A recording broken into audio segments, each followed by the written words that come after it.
오늘 찬양대의 찬양이 매우 은혜롭습니다.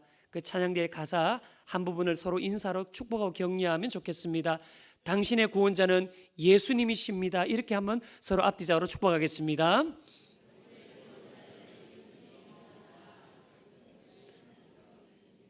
아는 분에게만 하지 마시고 모르는 분도 해주십시오. 그리고 웃으면서 인사하시면 더 좋게. 한 번만 더, 추운 겨울이지 않습니까? 한 번만 더 활짝 웃습니다. 당신의 구원자는 예수님 뿐이십니다. 한 번 더 인사합니다. 아멘이십니까? 우리 교회 주인도 인도자도 예수님 한 분뿐이신 줄로 믿습니다.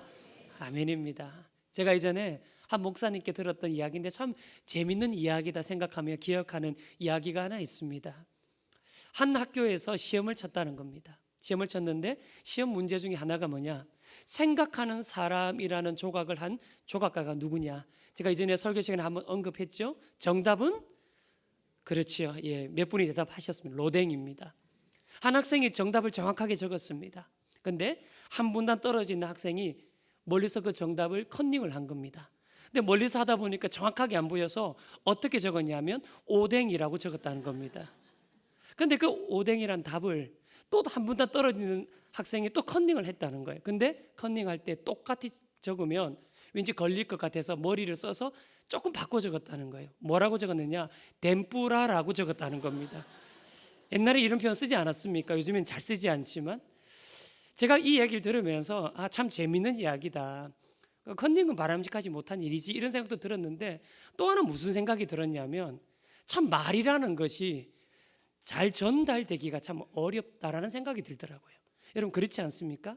우리가 누군가의 얘기를 잘 듣는 것도 어렵습니다. 경청이 잘 안 됩니다. 경청도 어렵지만요, 들은 얘기를 그대로 전달하는 것도 생각보다 참 어렵습니다. 저도 그렇더라고요. 여러분 그런데요, 제가 왜 이 말씀을 드리냐면 오늘은, 지난주는 아브라함, 오늘은 이삭, 다음 주는 야곱에 대한 얘기를 말씀을 나눌 것입니다. 그런데 이 이삭이 어떤 사람인가? 보통 신학적으로 보면 이 이삭을 지칭할 때 여러 가지 표현들이 있는데 그 중에 하나가 약속의 전달자, 또한 하나님의 언약의 전달자라고 지칭하는 때가 많습니다. 그리고 화면을 한번 보십시오. 하나님이 이 역사를 모두 다 주도해 가십니다. 그러나 하나님이 언약을 처음에는 아브라함에게 주셔서 이 약속, 이 언약이 시작되게 하셔서 아브라함은 이 언약과 약속의 개척자가 됩니다. 그 이 약속 언약을 받아서 이은 사람이 바로 이삭. 그래서 이 언약과 약속의 전달자, 때로는 보존자라고 부르기도 합니다. 또 그 다음으로 마지막 야곱은 누굽니까? 이 약속을 받아서 12아들을 낳고 그 아들을 믿음으로 세움을 통해서 이 약속 언약의 확장자가 된다는 거예요. 그림에도 다 의미가 있습니다. 성경의 한 장면씩 다 표현한 것들입니다. 여러분, 이 약속의 전달자인 야곱, 이 야곱의 삶을 보면요, 참 전달자, 보존자의 모습이 참 많이 등장을 합니다. 사실 성경의 분량으로 보면 야곱은 얼마 되지 않습니다. 요셉은 얼마 되지 않습니다. 요셉은 죄송합니다. 오늘 이삭은 얼마 되지 않습니다. 제가 이렇게 가끔 실수도 많이 합니다. 용서해 주십시오. 이삭은 분량이 얼마 되지 않습니다. 그런데 이 분량은 얼마 되지 않지만 그가 하는 역할은 너무너무 중요하다는 거예요. 특별히 전달자로서. 여러분, 이 이삭이요, 전달자 역할을 하다 보니까 아브라함이 살았던 그 삶에 대해서 그대로 이어받는, 그래서 공도 이어받고요, 과도 이어받는 모습들이 참 많이 등장을 합니다. 예를 들자면 여러분, 이 26장의 말씀 한번 보시면요, 제가 오늘 어떤 본문은 띄워드리고요, 어떤 성구는 띄워드리지 않을 겁니다. 이유가 있습니다. 여러분 교회 오실 때 성경 들고 오시면 훨씬 은혜가 됩니다. 왜? 성경 들고 올 때는 내 마음부터가 준비가 되거든요. 그래서 스마트폰도 좋고 여러 기기의 도움을 받는 것도 좋고 화면을 보시는 것도 좋지만 꼭 성경 들고 오시면 참 좋을 것 같습니다. 여러분 6절 이하의 말씀을 쭉 보게 되면요, 그가 그의 아버지 아브라함과 똑같이 자기의 아내를 누이라고 속이는 장면이 등장합니다. 과도 이어받게 됩니다. 참 신기한 건 또 1절 이하의 말씀 보면 아버지가 겪었던 그 기근과 가뭄을 그대로 그도 경험을 합니다. 근데 그가 청출어람하는 더 진부한 모습이 있는 건 뭡니까? 애굽으로 가지 말라는 음성을 듣고 그는 그 자리에 순종해서 끝까지 그 자리를 지킵니다. 그런 이삭에게 하나님이 복을 주셨다는 얘기가 12절부터 14절까지 등장하는데, 이건 같이 합독하도록 하겠습니다. 시작. 이삭이 그 땅에서 농사하여 그의 100배나 얻었고 여호와께서 복을 주심으로 그 사람이 장대하고 왕성하여 마침내 거부가 되어 양과 소가 떼를 이루고 종이 심이 많음으로 블레셋 사람이 그를 시기하여. 아멘. 자, 여기 보면 그가 무려 100배나 얻었다라고 말합니다. 여러분, 이게 쉬운 일이 아닙니다. 원래 이삭이 뭐 하는 사람입니까? 목축하는 족장이자 나그네자 목축하는 목동 출신인 겁니다. 그의 본업은 양과 소를 키우는 겁니다. 그게 본업입니다. 그런데 그가 이 그랄이라는 땅에 거하면서 처음으로 농사를 지었다는 거예요. 여러분, 농사 지어보신 분 처음 농사 지어보면 농사가요 쉽지 않습니다. 저도 시골에서 큰 시간들이 좀 있기 때문에 농사 지어봤거든요. 농사 안 하다가 지으면요 이거 하나도 방법도 모르고 쟤네도 하나도 키워내는 게 없습니다. 근데 그가 농사를 지어가지고 몇 배를 얻었다고요? 무려 100배를 얻었다고 되어 있습니다. 여러분, 그 이유가 뭡니까? 자, 오늘 26장 12절의 한 부분만 보십니다. 여호와께서 복을 주심으로. 여호와께서 복을 주심으로. 저는 여러분의 삶에 이 말씀 그대로의 은혜가 있게 되기를 주님의 이름으로 축복합니다. 여호와께서 복을 주셨습니다. 누가 나에게 잘됨을 말할 때 어떻게 그렇게 당신은 복된 삶을 사십니까? 그때 우리가 할 대답 무엇이라고요? 여호와께서 복을 주심으로. 이것이 우리의 고백되기를 주님의 이름으로 축복합니다. 여호와께서 복을 주셨다는 거예요. 무려 100배를 주셨다. 이것은 완전한 것을 의미하는 거죠. 그의 삶에 그런 은혜가 있었다는 거예요. 그래서 그가 무엇이 되었느냐? 13절 보면요, 그는 마침내 거부가 되었다고 되어 있습니다. 여러분, 이 거부라는 단어가요 가델이라는 단어입니다. 가델. 이 가델이라는 단어가요 어디서 왔느냐? 가달이라는 단어에서 왔습니다. 가달. 근데 이 가달이라는 단어가 쓰이게 되는 아주 중요한 말씀 성구가 있습니다. 창세기 12장 1절부터 2절. 제가 아브라함의 자기 점검표가 된다는 말씀으로 지난주 언급을 해드렸죠. 2절에 보면요, 내가 너로 큰 민족을 이루고 내 이름을 마지막에 뒷부분에 창대케 한다. 이 창대케 한다는 말이 가달이라는 단어입니다. 가달. 여러분, 이게 무슨 말입니까? 그가 거부가 됐다는 게 단순히 부자가 됐다 그 정도가 아니라는 거예요. 하나님이 그의 삶 속에 아브라함에게 주신 약속을 여전히 유효하게 붙잡고 계시고 그 손길이 역사함으로 말미암아서 그 약속이 그의 삶에서도 이삭의 삶에서도 성취되고 있다는 것을 보여주고 있는 줄로 믿습니다. 그의 삶의 지경이 단순히 부자가 됐다는 끝나는 것이 아니라 그의 영향력이 점점 약속의 전달자로 넓혀지고 있다는 것을 지금 보여주고 있다는 거죠. 그런데 여러분, 이 약속이 성취되는 과정이 생각보다 참 쉽지가 않습니다. 여러분, 말씀 보시면요, 제일 끝에 14절에 블레셋 사람이 그를 시기했다라고 되어 있습니다. 그가 부자가 된 것이, 그가 지금 점점 하나님의 복을 받고 살아가는 것이 그들에는 시기의 대상이었다. 이게 세상 가운데 우리가 경험하는 거 아닙니까? 원래 그들이 이삭이 거하는 그랄 땅, 블레셋에 속한 지경이거든요. 그럼 다시 말하면 이 그랄 땅에 원래 농사를 짓고 있던 사람들은 블레셋 원주민들입니다. 농사를 원래 짓던 사람보다 농사를 처음 짓는 그가 100배를 얻었으니 어떻게 그들의 마음에 시기가 안 들겠습니까? 어떻게 그들의 마음에 그게 곱게 보였었겠습니까? 이게요, 하나님의 사람들이 살아갈 때 자주 경험하는 일입니다. 세상은 결국 교회를 시기할 수밖에 없습니다. 여러분이 하나님의 복을 받게 되면 때로는 시기도 함께 있게 된다는 걸 절대 잊어서는 안 됩니다. 그때 우리가 어떤 태도를 가져야 될까요? 오늘 말씀 보니까 그 시기가 어느 부분으로 등장하는 거 우리가 잘 아는 거지 않습니까? 아까 그림에도 있었죠. 우물의 사건으로 등장을 하게 됩니다. 여러분, 우물의 사건을 한번 말씀 전체를 한번 보십시오. 처음에 그가 우물을 팠습니다. 아버지 때 팠던 우물을 팠습니다. 자, 그 우물을 그랄에 있는 원주민들이 다 메워버립니다. 그러니 이삭이 그 이름을 뭐라고 짓느냐, 성경 보시면 그걸 에색이라고 짓죠. 에색이라고. 다툼이라는 뜻이라는 겁니다. 그리고 그것을 떠납니다. 또 하나 우물을 팠습니다. 또 바로 물이 나왔습니다. 그러니 또 그랄에 있는 원주민들은 이것을 다 메꾸어 버립니다. 그 다음 이를 뭐라고 지었다고 되어 있습니까? 신나라고 짓죠. 적대적이다, 적대한다는 의미를 담고 있죠. 여러분, 근데요, 이 에색과 신나, 특별히 이 신나라는 성경에 있는 이 단어가 중요한 의미를 가집니다.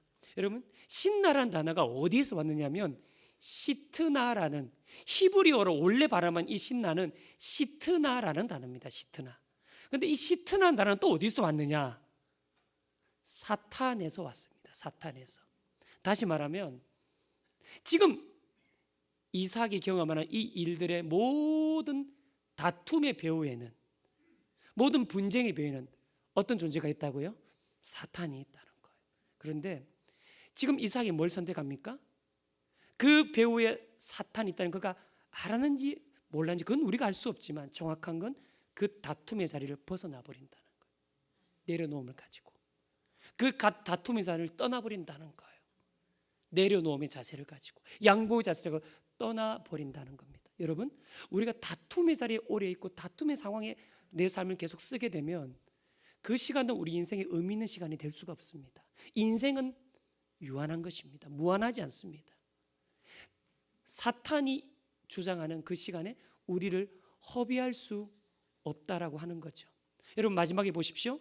그 자리를 떠나서 마지막에 어디에 이르렀다고 합니까? 르호봇이라는 곳에 이르렀다고 말씀이 나옵니다. 여러분, 르호봇, 넓은 장소라는 뜻이죠. 학자들이 이걸 해석할 때 이렇게 해석을 하더라고요.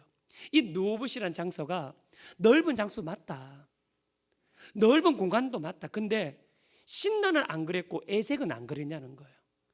사실요, 유대 남부 지방으로 내려가면 내려갈수록요, 사실은 척박한 땅입니다. 블레셋이 있는 그랄 땅도 마찬가지입니다. 굉장히 척박한 땅입니다. 우물 한 개 얻으려고 하면요, 사실 요즘 같으면 거의 복권에 당첨될 확률 정도로 물을 구할 수밖에 없는 겁니다. 그리고 보통 우물 하나 얻으려면 지하 한 100m 정도는 파야 됩니다. 그래서 가끔 성지순례 다녀온 얘기 들어보면 우물 깊이가 굉장히 깊습니다. 빠지면 못 나옵니다. 여러분, 위험한 곳입니다. 그렇게 물을 얻는 곳에서 옮겨서 르호봇이라는 장소를 주셨는데, 에색도 신나도 르호봇도 사실 넓기는 마찬가지라는 거예요. 그러면 넓은 장소를 주셨다는 이 말은 지금 무슨 말을 지금 말하고 있는 겁니까?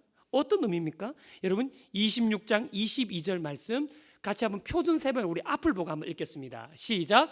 이삭이 거기에서 옮겨서 또 다른 우물을 팠는데 그때는 아무도 시비를 걸지 않았다. 그래서 그는 이제 주님께서 우리가 살 곳을 넓히셨으니 여기에서 우리가 번성하게 되었다 하면서 그 우물 이름을 르호봇이라고 하였다. 무슨 말입니까? 주님께서 우리가 살 곳을 주셨다는 거예요. 주님께서 우리의 지경을 넓혀 주셨다. 지금 그가 그걸 고백하고 있다는 겁니다. 여러분, 공간의 넓이를 말하는 게 맞습니다. 그러나 또 하나의 넓이가 더 있습니다. 그건 이삭의 마음의 넓이를 하나님은 넓혀가고 계신다는 겁니다. 그는 약속의 전달자입니다. 언약의 전달자입니다. 보존자가 되는 사람입니다. 그러니 다툼의 장소는 양보하고 다툼의 장소는 떠나가고 손해보고 떠나갈지라도 그의 삶에 르호봇과 같은 마음이 그 심령 안에 있기를 원하시는 하나님의 인생의 큰 그림을 가지고 그가 이끌림을 받고 있다는 거예요. 르호봇은 지명도 맞습니다. 우물도 맞습니다. 공간도 맞습니다. 그러나 마음의 공간이기도 하다는 거예요. 넓은 마음으로 인도해 가시는, 넓은 생각으로 인도해 가시는 하나님의 인도하심이 그의 삶에 계속해서 그 손길 가운데 펼쳐지고 있다라고 하는 것입니다. 큰 그림입니다. 여러분, 제가 이전에 전도사 시절에 사역을 좀 바쁘게 하다 보니까 늘 집에 늦게 들어갈 때가 참 많았습니다. 집에 늦게 들어가니까요, 자주 봤던 장면이 뭐냐면 아내가 아이들하고 이렇게 퍼즐 있지 않습니까? 뭐 50조각, 100조각, 200쪽짜리 이렇게 조각짜리 퍼즐을 자주 하고, 어떨 때는 아내가 혼자서 이 퍼즐을 하고 있는 장면을 여러 번 봤습니다. 제가 그걸 보고 있다가 어떤 생각했냐면, 다음에는 집에 갈 때 한 1000조각짜리 큰 거를 좀 사줘야겠다, 이런 생각을 했습니다. 그런데 그런 생각이 얼마 지나지 않아서 영화를 봤는데, 영화에 어떤 장면이 있냐면 남편은 너무 바빠서 늘 밖으로 다니고 아이들은 장성해가지고 다 자기 일 찾아 다 떠나고, 그래서 그 아내가 외로운 나머지 퍼즐을 혼자 하고 있는 장면이 영화 장면에 나오는 거예요. 그때 많이 회개했습니다. 퍼즐을 사줄 일이 아니구나. 제가 왜 이 말씀 드리냐면, 여러분, 우리가요, 인생이란 큰 그림 가운데 하나님이 우리를 이끌어가고 계신다는 걸 잊어서는 안 됩니다. 그런데 그 큰 그림 가운데 어떤 퍼즐은, 퍼즐 보시면 그림이 그려져 있는 부분도 있고 끝부분 가면 그냥 여백만 있는 것도 있습니다. 언뜻 생각하면 그림이 그려져 있는 부분만 좀 귀하고 끝부분에 여백만 있는 퍼즐은 귀하지 않다 여길 수 있지만, 그 퍼즐도 있어야 그림은 완성되어지게 된다는 거예요. 귀하지 않는 퍼즐은 아무것도 없다는 겁니다. 인생을 살다 보면 에색이라는 퍼즐을 우리가 만나게 됩니다. 신나라는 퍼즐도 만나게 됩니다. 물론 느오봇이라는 퍼즐도 만나게 되겠지요. 그 모든 시간을 다해서 하나님은 우리 인생의 그림을 완성시켜 가고 계시는 줄로 믿습니다. 그러니 어느 것도 귀하지 않는 것은 없습니다. 혹 내가 손해보게 되었다도, 혹 내가 내려놓게 되었다 하더라도 그것이 하나님의 인도하심 안에 있는 일이라면 그것은 우리 인생의 그림을 완성해 가고 계시는 것인 줄로 믿습니다. 제가 말씀을 준비하다가요, 우리 신약으로 넘어서 예수님께서 우리 인생이라는 그림을, 우리의 심령과 내면이라는 그림을 완성시켜 가시기 위해 주신 말씀이 뭐가 있을까, 그런 생각을 좀 해봤어요. 그때 떠올랐던 말씀이 뭐냐? 마태복음 5장에 있는 팔복에 대한 말씀입니다. 여러분, 마태복음 5장 한번 가보십시오. 이렇게 되어 있죠. 심령이 가난한 자 복이 있나니 천국이 그들의 것임이고, 4절에 애통하는 자 복이 있나니 그들이 위로를 받을 것이고, 온유한 자 복이 있나니 그들이 땅을 기업으로 받을 것이다, 우물을 기업으로 받을 것이다 라고 말씀하는데, 이 말씀을 그냥 보면요, 조건처럼 보입니다. 이렇게 하면 이렇게 된다, 이렇게 하면 저렇게 된다, 조건처럼 보이나 원래 원어의 의미로 보자면 이건 조건이 아닙니다. 상태를 말하는 것입니다. 여러분, 원어를 직역한 성구를 한번 보십시오. 이렇게 되어 있습니다. 행복하구나 심령이 가난한 자들이여 천국이 그들의 것이기 때문이다. 4절 보십시오. 행복하구나 애통하는 자들이여 그들이 위로를 받을 것이기 때문이다. 5절 보십시오. 같이 읽습니다. 시작. 행복하구나 온유한 자들이여 그들이 땅을 기업으로 받을 것이기 때문이다. 아멘. 이미 행복하다는 거예요. 왜? 심령이 가난한 자, 애통하는 자, 온유한 자, 이미 하나님은 그 상태 안에, 그 삶 안에 머물게 하신다는 거예요. 그런데 이 말씀에 더 귀한 부분이 있습니다. 첫 번째와 끝부분의 말씀입니다. 여러분 5장 3절 보십시오. 심령이 가난한 자 복인데 뭘 받게 된다고요? 천국이 그들의 것입니다. 10절 말씀 보십시오. 의를 위해 받게 받는 자는 복이 있나니 뭘 받게 된다고요? 천국이 그들의 것. 여러분, 근데 천국을 받게 되는데 이 시제가 뭐냐? 시점이 뭐냐? 현재형입니다. 현재형. 다시 말하면 심령이 가난한 자, 의를 위해 받게 받는 자는 저 먼 미래에 천국을 받게 된다는 것이 아니고, 이 땅의 삶에서부터 천국을 누리며 살게 만들어 주시겠다는 것입니다. 이 땅의 삶의 자리에서부터 천국이 내 삶 속으로 들어오게 만들어 주시겠다는 겁니다. 사랑하는 여러분, 여러분의 가정이 천국 되어지기를 주님의 이름으로 축복합니다. 우리 교회가 더 천국 같은 교회 되기를 주님의 이름으로 축복합니다. 무엇보다 여러분의 삶이 천국 되어지기를 주님의 이름으로 축복합니다. 큰 그림을 가지고 계십니다. 그러니 오늘 내가 내려놓는 일이 있다 할지라도, 오늘 내가 양보하는 일이 있다 할지라도, 천국 백성으로 살기 위해 심령이 가난하고 애통하고 온유한 삶을 날마다 선택해야 한다 할지라도, 그것은 인생의 큰 그림을 만들어 가시는 하나님의 손길 안에 있는 줄로 믿습니다. 사랑하는 여러분, 이 큰 그림 안에 내가 있다는 것을 확신하고 걸어가는 삶이 되기를 주님의 이름으로 축복합니다. 여러분, 오늘 말씀 보면요, 이 큰 그림을 완성시켜 가기 위해서 이삭을 하나님이 환경과 상황을 그리고 형편을 사용하셔서 새로운 장소로 계속 이끌어 가십니다. 거기가 어디냐? 23절 말씀 같이 봅니다. 시작. 이삭이 거기서부터 부엘세바로 올라갔더니. 부엘세바로 갔다는 거예요. 그런데 이 부엘세바로 가니까 두 가지의 사건을 경험합니다. 그는 첫 번째 뭐 합니까? 25절 보면요, 장막을 치고 여호와 이름을 부르고 예배를 드립니다. 그 아버지 아브라함과 똑같이. 그런데 예배를 드렸음에도 불구하고 여러분 25절 하반절에 보면요, 이삭의 종들이 거기서도 우물을 팠다라 이렇게 되어 있어요. 여러분, 앞에 있는 말씀 뭡니까? 우물을 세 군데 팠고 즉시 물이 나왔습니다.